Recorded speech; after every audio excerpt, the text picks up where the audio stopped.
middle of the nowhere is this restaurant, and the best restaurant you can see is a traditional. Plastic दी कुर्सियां नहीं again लोया है.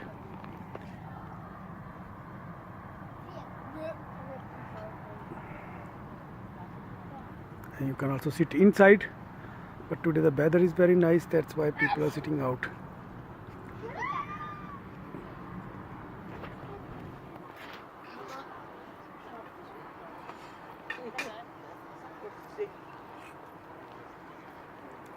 ये जो पहाड़ी आप देख रहे हैं इसके ऊपर 100 साल पहले की ट्रेन बनी हुई है. ट्रेन जाती है यहाँ पे, और ट्रेन है वो उसको बोलते हैं दंदियाँ वाली ट्रेन, दंदियाँ वाली ट्रेन.